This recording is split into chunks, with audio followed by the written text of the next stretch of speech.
Tonight on Sports Talk. So what were you doing when you were 16? Meet the youngest player in the field on this, the eve of the U.S. Open. This is where I'm planning to be in the future.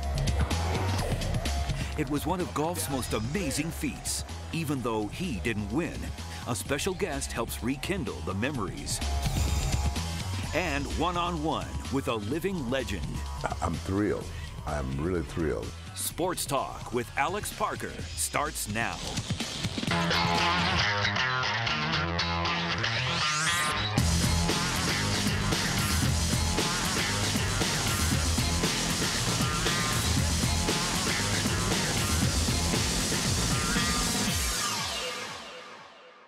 I mean, you're playing for history. I mean, the major championships, you're making history. You know, there's not too many people on this planet who have won major championships. That is Ernie Els circa 2011. Ernie at Congressional Country Club yesterday.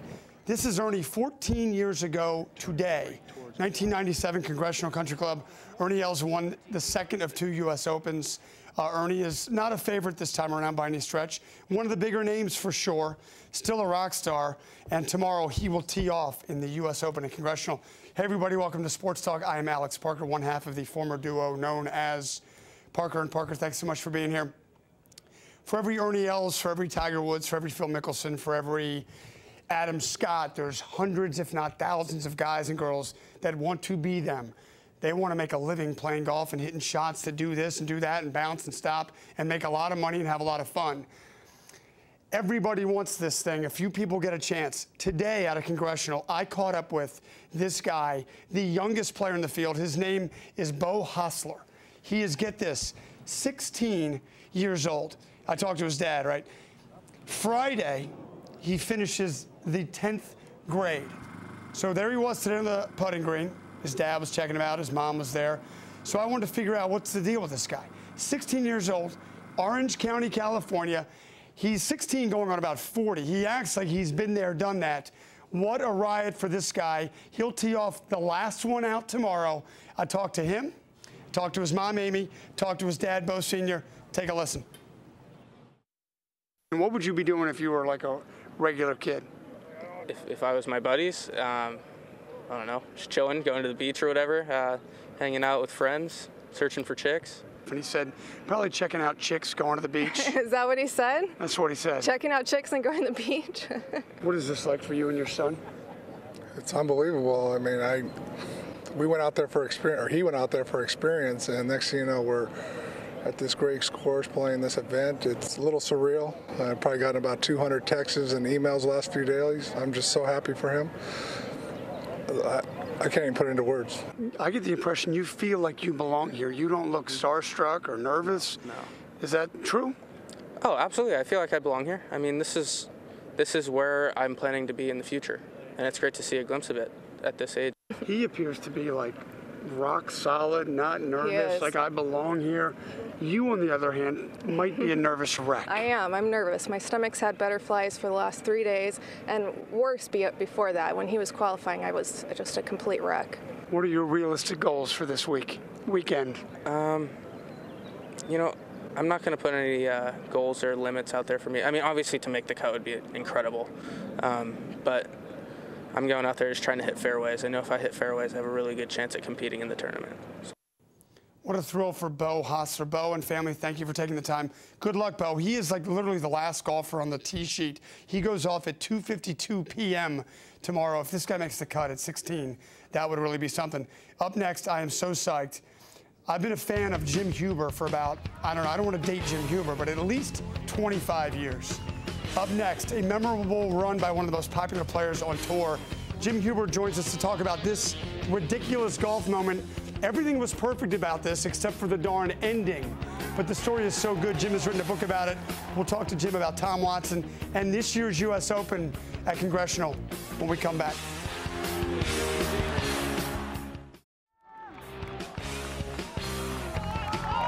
In this sport, in all of sport, no matter what happens with the next couple of strokes, one of the most extraordinary performances.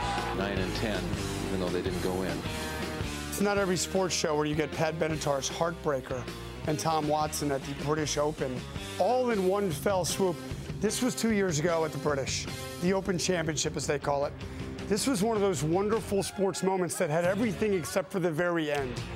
Everybody not named Stuart Sink in the world was rooting for Tom Watson at age 59 to win the major championship. Jack won at 46.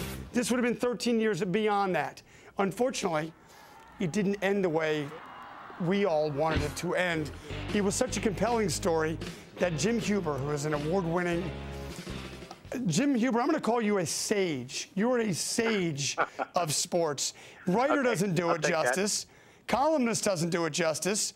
Reporter doesn't do it justice. You're one of these. You're like the E.F. Hutton of sports. When you talk, people like me really want to listen. Jim Huber is joining us from Bethesda.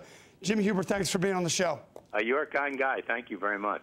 What was it about this story that you said, I got to write about that? Well, I was there all 4 days. Actually, I was there all 8 days. And spent a lot of time with Tom because we had the broadcast rights. Turner had the broadcast rights, and so I was the first guy that he came to when he came off the course every day. And we sort of sat there, and he just sort of let down his hair and got rid of the adrenaline and got the emotions out and so forth. And I saw a different Tom Watson than I'd ever seen before. And then, of course, when we go to the weekend and he carries this dream along to absurd proportions, and it takes it to the 72nd hole before he, blows the putt that would have won, and loses in a playoff. But at the same time, I'm thinking, this is one of the great stories, in golf history. In fact, we had an argument after the tournament was over as to whether this would be, if he had won, if it would be the greatest golf story in history or the greatest sports story in history. And it's all very subjective, of course. But all the folks who were at Lake Placid would argue. But I sort of felt along the lines that, it would have been a great, great sports story. Yeah, I mean, as you were saying that, I was thinking about the hockey team and Mike Tyson, Buster Douglas, and this would have been up there. There's no argument that this would have passed Jack winning at 46 at the Masters, correct?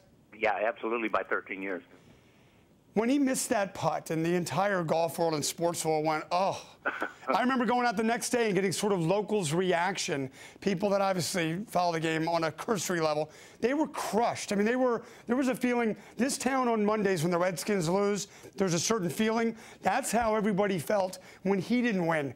How much, because he said all the right things afterwards, he's quite a gentleman and quite a sportsman.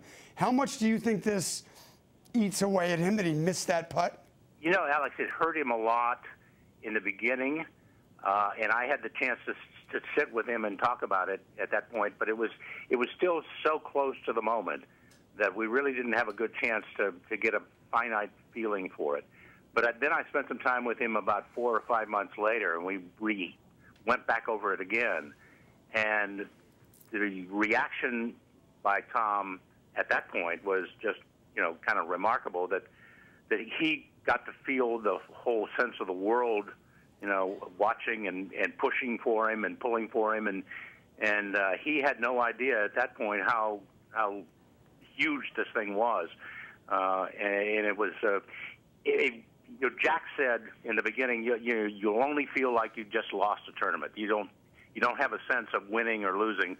It's just you lost. But looking back on it 4 or 5 months later, it was a whole different animal. Jim Huber is joining us. His book is 4 Days in July. It is about Tom Watson's oh-so-close moment 2 years ago at the British. As I'm watching guys this week out at Congressional, it's dawning on me, even in press conferences, when you hear Ernie Els talk, and he's won majors, or you hear Phil talk about not winning the U.S. Open, there's no sport like golf that I can tell, and you know this better than I do, that really exposes people. Football, they got helmets on. There's a team, and sure, you can drop what would be the winning touchdown, but it doesn't feel, it's painful to watch golfers struggle or miss critical putts. Is that part of the reason we love this so much, is they really are just like us out there? All you had to do was look at the expression on Tom's face on the 72nd hole when he pushed that putt right, from 8 feet that would have won the championship for him. I mean, he just sort of looked at everybody and said, how foolish is that? How bad was that? I mean, I'm 60 years old, and that's what I'm supposed to be doing. And everybody's just sort of felt for him. You know, it was such a sad moment that you know, we felt the tournament was over, and in fact it wasn't, because they had a 4-hole playoff yet to come, and he still could have won it. But we all knew at that stage that it was over. Jim Huber joins us. Jim, let's switch gears and talk about this tournament. You're in Bethesda for the U.S. Open. Just off the cuff, your take on this tournament as we are now, I don't know, 11 hours or something away. No Tiger. Phil's the biggest star there. He doesn't appear to be the overwhelming favorite. How do you see this? Well, I mean, it's interesting. I think that there's an international American sort of yin and yang, where you could pull for Luke Donald and you could pull for Lee Westwood, who legitimately should be winning majors, but haven't, and yet they're 1 and 2 in the world. And yet you look at a Steve Stricker and a Matt Kuchar, who are like 4 and 5 or 4 and 6, and you know that their time is coming as well. It's just going to be a very interesting week.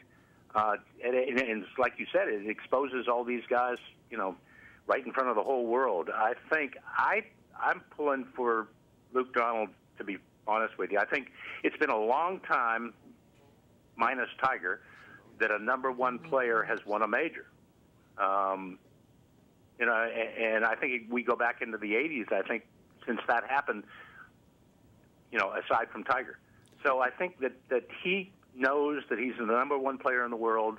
I think there's a lot of pressure on him, but I think it also boisters, you know, it also, you know, gives him a lot of confidence. And I think that he's going to go into this thing feeling pretty good about himself. And I think, you know, as consistent as he is, I think he could win it very easily. What do you make of Phil Mickelson's chances? 5 times the runner-up, a record number of those.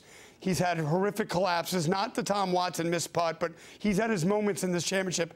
What do you make of his chances this weekend? Well, I think it may be his last shot, to be honest with you. I think that, you know, he's obviously a tremendous player. He's in awesome shape. But you wonder about his mental state. You just wonder how he's approaching this whole thing. You know, is he going to go down in history as another Sam Snead who wasn't able to put a U.S. Open in his resume? You know, this is a moment of revelation for him, I think. Jim Huber, the author of 4 Days in July, thanks so much for joining us. I hope to run into you in person out there. I've been a big fan for a long time. Alex, I look forward to it. Thanks. Take care. You too. That was a thrill. Speaking of thrills, this is actually a little embarrassing. If we have the picture of the sports office and Hank Aaron. Last Thursday, I get a sort of a tip that Hank Aaron's in town. He's in Northern Virginia. He's at a house. I can come out and interview him. So off we go. That's about half of our sports staff right there. We get our picture taken with Mr. Aaron. The only problem is my head's in the way. When we come back, I go one-on-one with HAMMERIN Hank, a living legend like no other. Don't go away. Sports Talk rolls on. Here's the pitch by Downing. Swinging. And the drive into left center field. That ball is going to be out of here. It's gone. It's 7:15. There's a new home run champion of all time, and it's Henry Aaron. The fireworks are going. Henry Aaron is coming around third. His teammates are at home plate. He's sitting on 7-14. Here's the pitch by Downing. Swinging. There's the drive into left center field. That ball is going to be out of here. It's gone. It's 7:15. There's a new home run champion of all time, and it's Henry Aaron. The fireworks. I'm going to say that this is one of 10 moments that people that are old enough to remember this, you remember where you were when they happened. I don't think there's more than 10.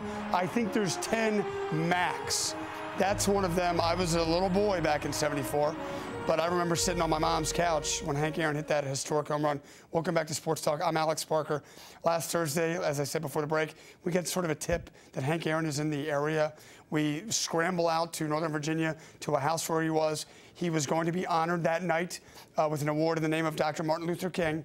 And sure enough, we got our picture taken with him, and my head is in the way. Combined, we hit 755 home runs, everybody in that picture. Here we go, me and Hank Aaron. A thrill for me, and I hope for you. Hank Aaron, one-on-one. How often do you get to Washington? I don't know, quite often. I'm here maybe 3 or 4 times a year. You like it up here? It's an interesting city.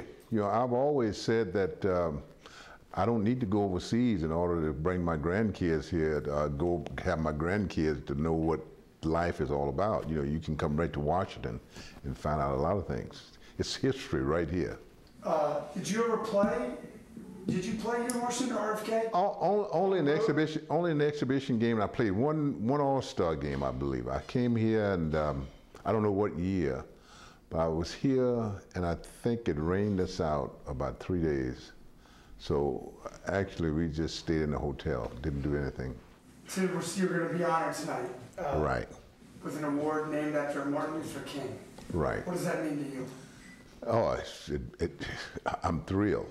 I'm really thrilled. You know, I got a chance to meet Dr. King when I moved from Milwaukee to Atlanta, and sit and talk with him for a while. You know, and his philosophy and some of the things that he stood for is the same thing that I advocate. You know, I mean, you got to talk and negotiate before you can do anything.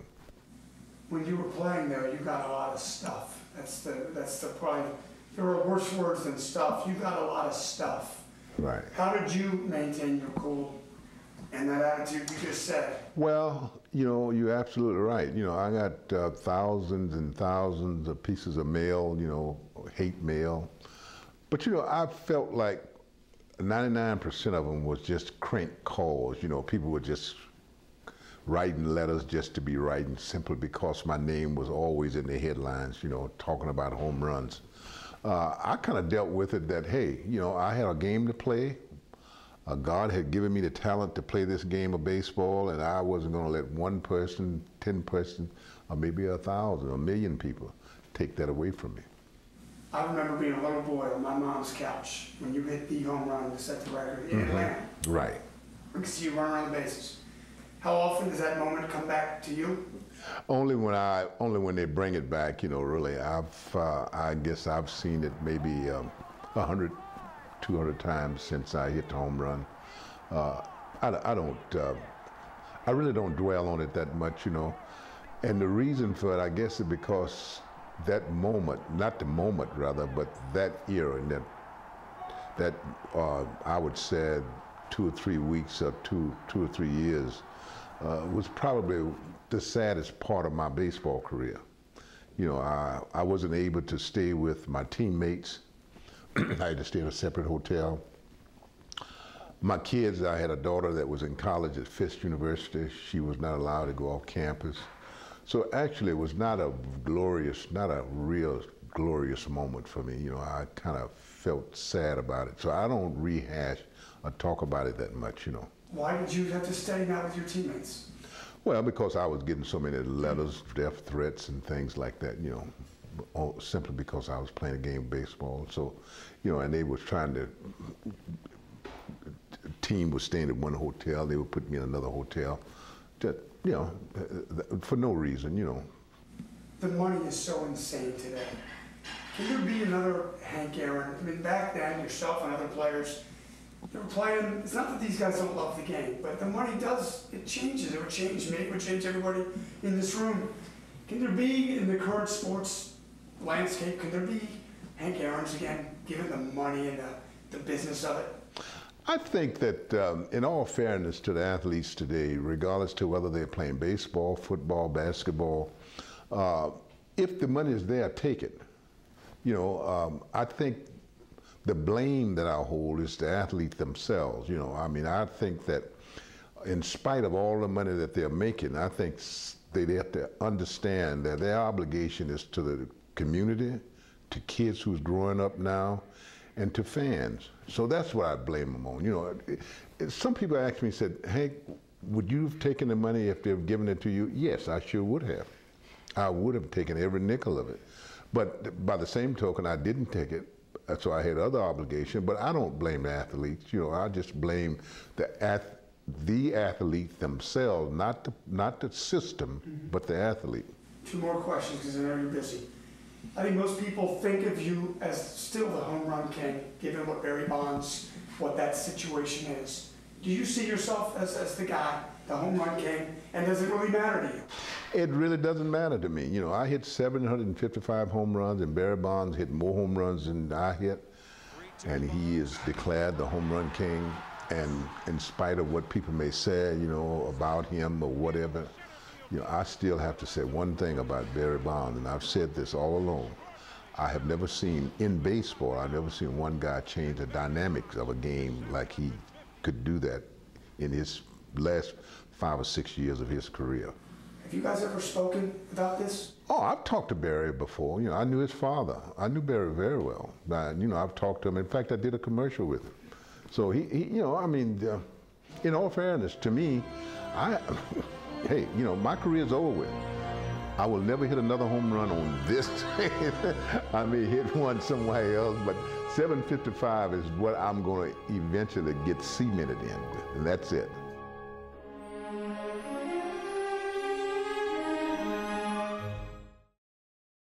Thanks for watching Sports Talk. Thanks to Jim Huber for calling in tomorrow night and Friday. Glenn Harris, Sports Talk, 9 o'clock, right here where he belongs. Enjoy the Open, everybody. We'll be back. Take care. To Augusta with the possibilities of a 4th green jacket.